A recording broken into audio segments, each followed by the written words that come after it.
Hey guys, it's me here with another deck tech. This is something I just threw together. I kind of decided to try to challenge myself and build a deck that I normally wouldn't play. If you know me, I'm not a control player, but I challenged myself to build a control deck. But I decided to add a little flavor into it.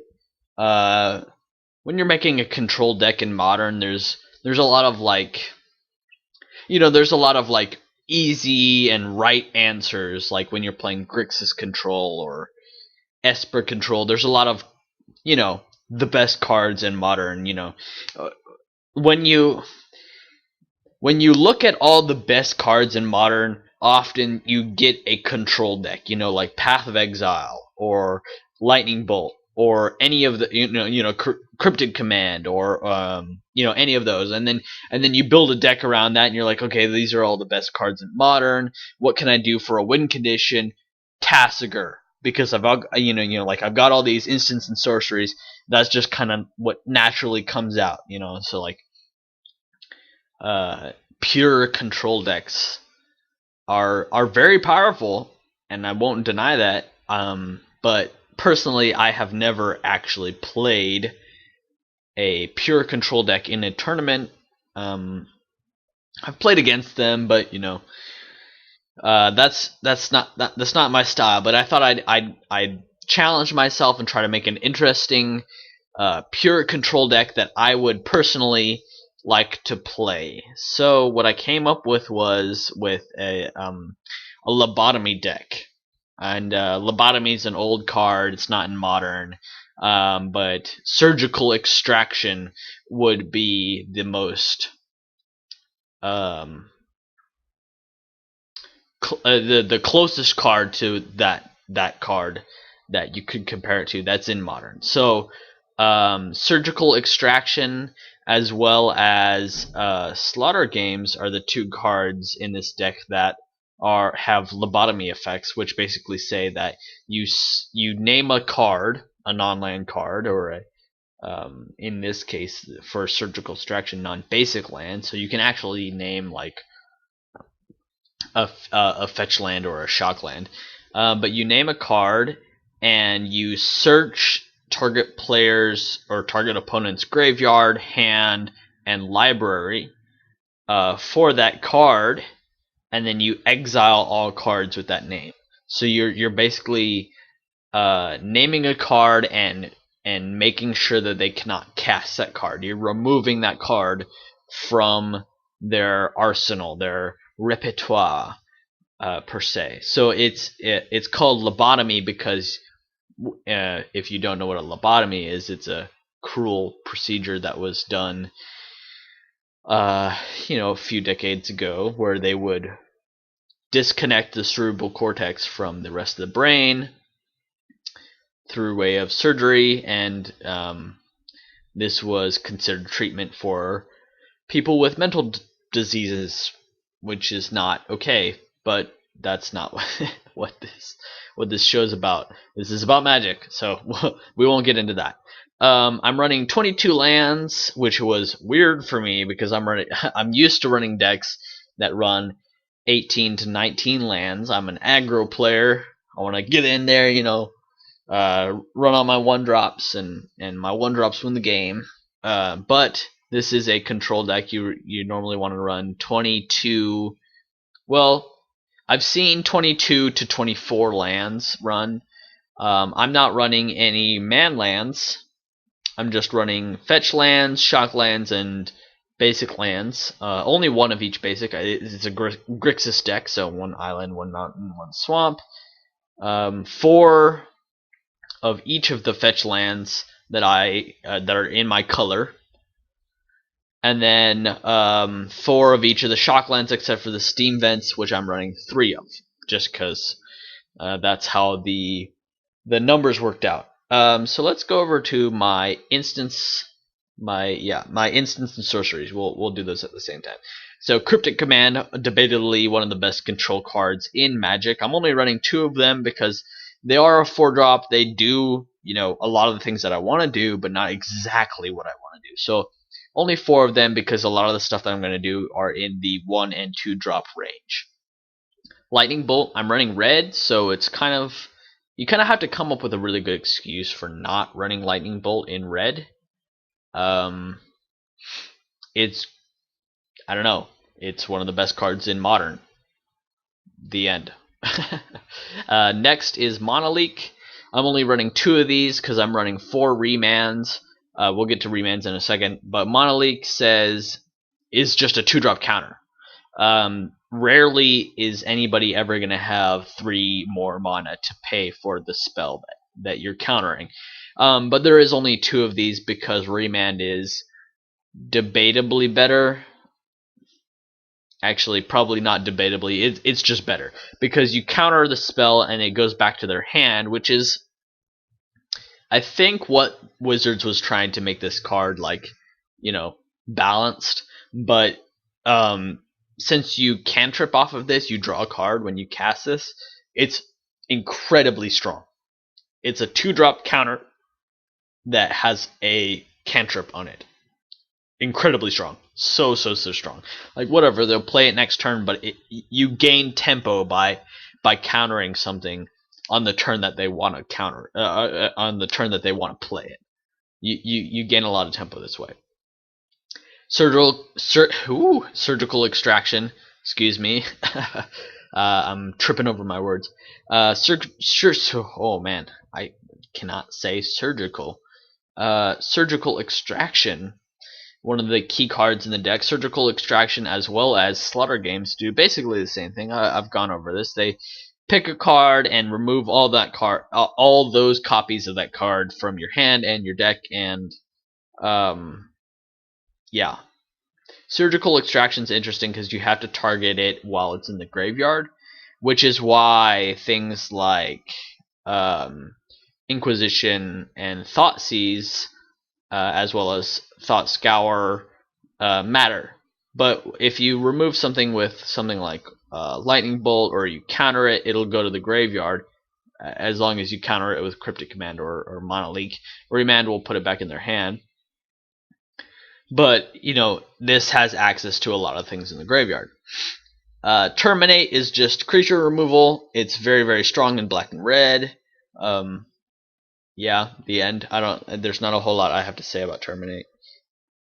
Thought Scour is really interesting because a lot of the time, normally, you use Thought Scour on yourself because you want to get out an early Tasigur, but Thought Scour can be used on the opponent if you have a surgical extraction in your hand, because then you might hit something off of that mill 2 that you want to just, surgically extract right then and there. And that's really important. And it's also cantrip, which is great in control decks. Over to the sorceries, we got Inquisition of Kozilek, which is Thoughtseize, but only for converted mana cost 3 or less. Slaughter Games, which is surgical extraction, but you can just name a card. It does not hit things that are already on the battlefield, so it won't get rid of rid of their Tarmogoyf if the Tarmogoyf's already out.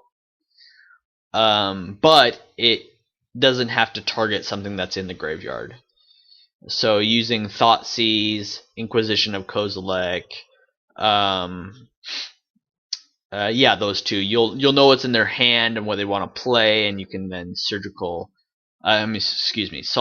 Games it out of existence. Thoughtseize, very good card, extremely good card. Yeah, not much to say about this.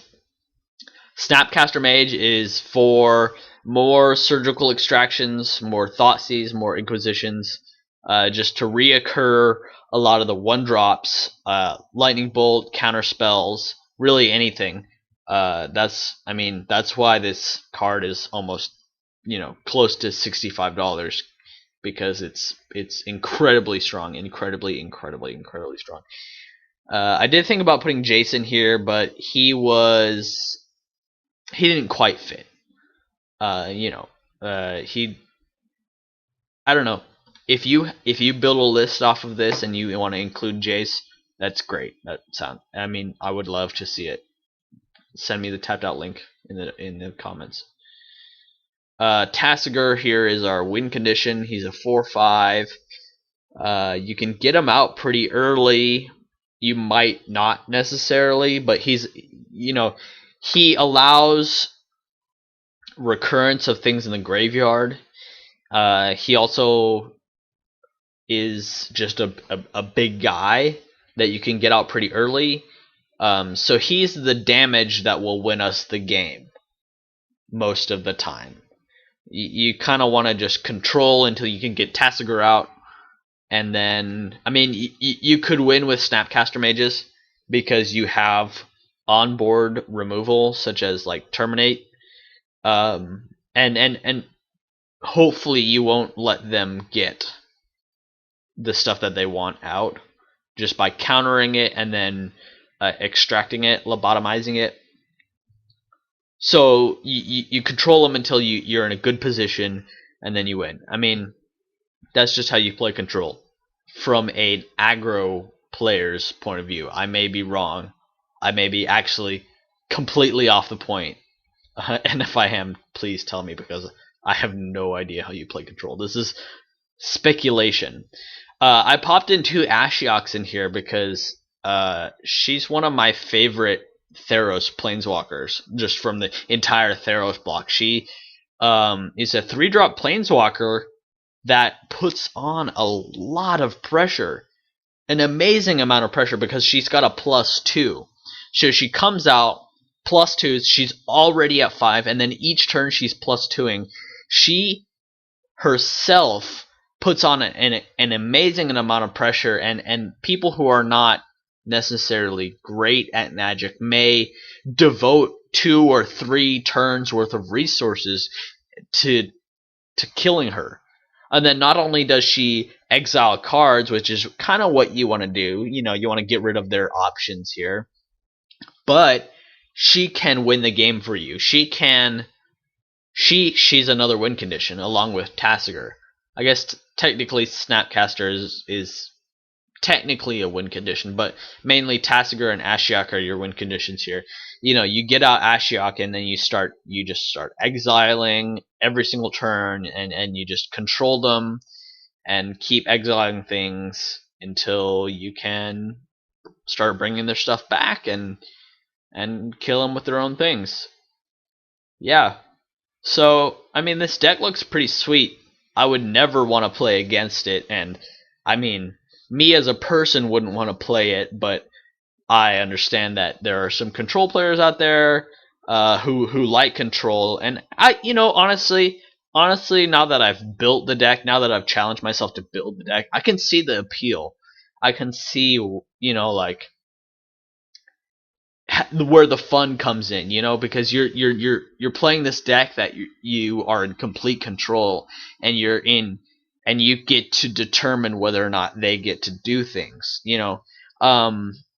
One thing that I would say about control decks is that they're very, very hard to play test with yourself. They're hard to goldfish because the entire deck is based off of things that the opponent does. So that's why I haven't built a sideboard for this deck, and that's why it may be rough. It is my first control deck, and it's because it's untested, and it's very hard to test by myself. But this is an aggro deck player's look at a control deck.